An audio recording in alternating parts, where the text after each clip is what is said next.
Since this is inspired by true events that have happened and continually to happen, we won't be making any jokes. This is the movie called The Hate You Give. The Carters live in Garden Heights, a predominantly black neighborhood. Maverick, the Carters' patriarch, is a former pusher for the King Lord's gang and former right-hand man of the biggest drug dealer in the neighborhood, King Lord's gang leader, King. Maverick owns a grocery store called Carter's Grocery, which he opened after he left the gang. Years ago, Maverick, with his wife Lisa on his side carrying their 1-year-old son Sakani, briefed their then 9-year-old daughter Starr and 7, his 10-year-old son with a woman named Isha, on the do's and don'ts when they get pulled over by the cops. He handed them both a copy of the Black Panther 10-point program, which is their Bill of Rights, for them to learn. 7, Starr, and Sakani attend Williamson, the predominantly white private school they transferred to after the death of Starr's childhood best friend Natasha. On Saturday night, 16-year-old Starr attends a house party with her friend Kenya, who is 7's half-sister and Isha's daughter with King. There, Starr reunites with her other childhood best friend, Khalil. When Khalil says he's been busy, Starr assumes he has joined the gang because he's wearing expensive shoes and earrings. Suddenly, they hear gunshots following a turf war argument. Everybody hurriedly runs out of the house and Khalil drives Starr home. When Starr asks what he's really busy with, Khalil tells her that he needs to do what he needs to do to provide for their needs because the job he had didn't work out, and his grandma Rosalie got fired when her workplace found out that she's sick. Soon, white police officer Brian McIntosh Jr. stops them for failing to signal a lane change. The second Starr sees Brian exit his vehicle, she immediately puts her hands on the dashboard, where he can see them just like Maverick instructed, and instructs Khalil to do the same. Despite Starr begging Khalil to comply with Brian's orders, Khalil resists, prompting Brian to order him to step out of the car. Starr sees that Brian's badge number is 115 and pulls out her phone to record them, but Brian orders her to drop it, so she complies out of fear. While Starr is nervously sitting still in the car, Brian asks Khalil, whose hands are on the roof of the car, numerous questions and searches him. After getting Khalil's driver's license, Brian orders him not to move and he returns to his vehicle to run it. Khalil checks on Starr, who's frantically searching for her phone, spilling their stuff all over the car. She orders him to return to his position before Brian sees him moving, but he picks up his dark-colored hairbrush and brings it out to brush his hair to tease her. Thinking Khalil is holding a gun, Brian shoots Khalil multiple times, prompting Starr to scream in fear and shock. Starr runs to Khalil's aid, but Brian handcuffs her and makes her sit on the ground. While Starr desperately begs him to help the bleeding Khalil, the frantic Brian calls for backup in an ambulance, saying one suspect is down and one is in custody, and looks for the gun. To Brian's horror, he learns that what he thought was a gun is just a hairbrush. Starr keeps assuring Khalil that he's going to be fine, but he dies before the ambulance arrives. At the police station, Starr is accompanied by Lisa as Detective Gomez, and Detective Wilkes ask her whether Khalil was involved in the altercation at the party, was drinking at the party, or was selling narcotics. When Lisa points out that they haven't asked Starr about the cop, Wilkes tells her that they just want the whole picture, prompting Starr to reiterate that 115 killed Khalil. Detective Carlos, Lisa's brother, intervenes and tells Lisa and Starr that they can go home. Starr is like a daughter to him since he acted as her father figure when Maverick was in jail. Starr suffers from PTSD, and the Carters do their best to help her recover. The next day, the Carters and Carlos attend Khalil's wake and talk to Rosalie. Carlos informs Maverick, Lisa, and Starr that Brian will be on paid administrative leave, but there will be a full investigation. Oh, so the bitch gets paid vacation?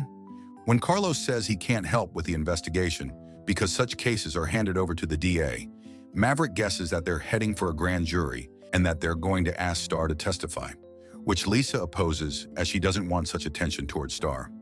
Knowing they don't trust the system, Carlos tells them to trust him. Starr then worries about what will happen when the incident gets reported on the news. The incident is kept within the family to avoid attracting attention to Starr. However, Starr's white friends Haley and Maya and boyfriend Chris, who all attend Williamson, notice that she seems distracted, avoidant, and highly sensitive. When the news says a witness will be called to testify, Kenya tells Starr that she's sure that she's the witness because she saw her leave with Khalil that night, and now she's jittery and jumpy. King picks Kenya up and offers to drive Starr home, during which he advises Starr to just keep going, even if it's difficult to move on from what she has witnessed. When King drops Starr off at Carter's grocery, King tells Maverick to keep Starr out of trouble. Lisa tells Maverick that she thinks King is threatening Starr to silence her and will rope him back in. Maverick assures her that King won't because their deal was that he could leave the gang in exchange for him spending 3 years in jail doing King's time. But Lisa demands that they move so they can have a better life and protect Starr from the repercussions once the public learns that she is the witness.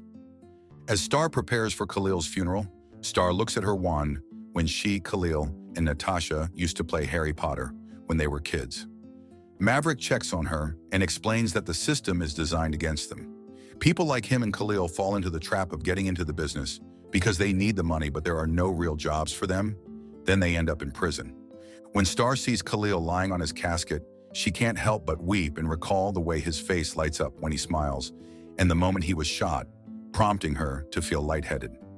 Shortly after, King, Isha, Kenya, and Kenya's little sister Lyric arrive. April Ofra, a lawyer with Justice for Justice, informs everyone that the police have no intention of arresting Brian and encourages everyone to join a peaceful march past the police station. Later, the Carters, who didn't join the protest, watched the news about how the protest against racial injustice quickly turned violent. April visits to ask Starr to testify, starting with a TV interview, to which Lisa strongly opposes. Starr tells April how she kept quiet after a King Lord shot Natasha when she, Natasha, and Khalil were 10 and playing basketball on the sidewalk. Although she wants to be a better friend for Khalil, she isn't sure about going on TV. After seeing how Williamson students, including Haley, see protesting for Khalil as something cool to do and a good excuse to skip school, a hurt Starr decides to speak for Khalil.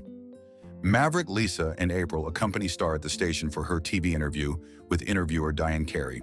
When Diane brings up Khalil's involvement with drugs, Starr, whose face is blurred to keep her identity hidden, defends Khalil's character and reveals that Khalil was dealing for the King Lords. After she points out how the interview is focusing on drugs and not on Brian, Diane asks what she'd say to Brian if he was there, to which Starr says she'd ask him if he wished that he shot her too. King, who saw the interview, together with 2 of his men, intimidates the Carters at a restaurant they're dining at. Maverick goes out to face them, but a pair of police officers arrive, prompting the trio to retreat and drive off. The officers intimidate the Carters until Starr and the diners refuse to stop recording. They retreat and tell them to consider it as a warning. Lisa then checks on the kids, especially Sakani, who's crying in fear. When they get home, Starr apologizes for going on TV, blaming herself for what happened. Because of this, Maverick reminds his 3 children about Point 7 of the Black Panther 10-point program, urging them to speak up for their rights and never be quiet. After seeing a news report about the incident's negative impact on Brian, Haley sympathizes with him, saying he was just trying to do his job and protect himself, and that his life matters too. Starr confronts Haley, who then gets offended, saying Starr is calling her a racist. At prom, everybody stares at Starr, and Chris asks her if she's the witness, forcing Starr to confide in him and explain why she hid it from him and everybody. Chris then assures her that he's on her side. Shortly after Starr and 7 arrive home, King Lords shoot at their residence, threatening Starr to keep quiet. The Carters move in with Carlos, but Maverick and 7 return to their residence in case King returns. The next day, Carlos explains to Starr that some people see Khalil's incident as a traffic stop gone wrong because a lot of stuff goes through a cop's mind when they pull someone over. So if he thinks he sees a gun, he won't hesitate to shoot. When Starr asks Carlos if he'd do the same thing if he was in a white neighborhood and dealing with a white man who could be a dealer, he says he'll order the person to put his hands up, which angers Starr. The next day, Starr enters the courtroom to testify before the grand jury, while Maverick, Lisa, Rosalie, and April wait for her outside. At Williamson, Haley tells Starr that Khalil was bound to die either way since he was a drug dealer and that the hairbrush looked like a weapon in his hands. Because of this, Starr aggressively swings Haley's hairbrush at Haley like a weapon while ordering her not to move to make her feel how black people feel, causing her to cry. This puts an end to their friendship. Chris then comforts Starr, who's crying in anger. After receiving a text from Kenya saying King beat 7 up, Starr and Chris drive to Isha's house to take 7. On their way out, Isha tells Starr that 7 took the heat for her snitching and asks her to take Kenya and Lyric with them. King returns and Isha instructs them to leave through the back door. As they drive away, the teens see Garden Heights residents protesting because the grand jury didn't indict Brian. Starr asks Chris to take Kenya and Lyric to safety and joins the protest with Seven, revealing herself as the witness. Since they refuse to stop protesting, the police push them back, shoot at them, and throw tear gas. Starr, Seven, and 4 other men head to Carter's grocery to get milk to relieve themselves from tear gas pain. After the 4 men leave to bring others milk, King, who's across the store, orders his man to firebomb the store, trapping the siblings. Fortunately, Maverick and the other Garden Heights business owners arrive and rescue them. Carlos, Lisa, and Sakani arrive, and King confronts Maverick.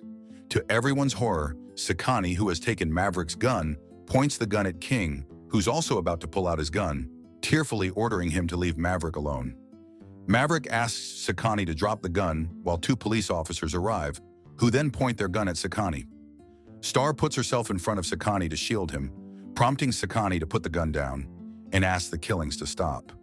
Soon, everybody speaks up against King, and he gets arrested for setting the store on fire. The Carters finally live peacefully, and Starr maintains her relationship with Chris and her friendship with Maya. Before Rosalie cleans out Khalil's room, she allows Starr to take what she wants there. Starr takes Khalil's wand and puts it in the box where she keeps hers and Natasha's wands. Honoring the memories of her best friends, she promises never to forget and never to be quiet. This was a difficult movie to watch, but a very important one in today's society. Being in Starr's position to speak up is terrifying, but necessary in helping change the system. Our society needs to change. Police need to be held accountable. Doctors and nurses are held accountable for negligence and could even lose their license if they did something egregious. However, police have some sort of immunity, and it's tiring. What did you guys think of this one? Subscribe to watch more videos like this. Turn on notifications. And leave a like, it really helps the channel out. Thank you for watching.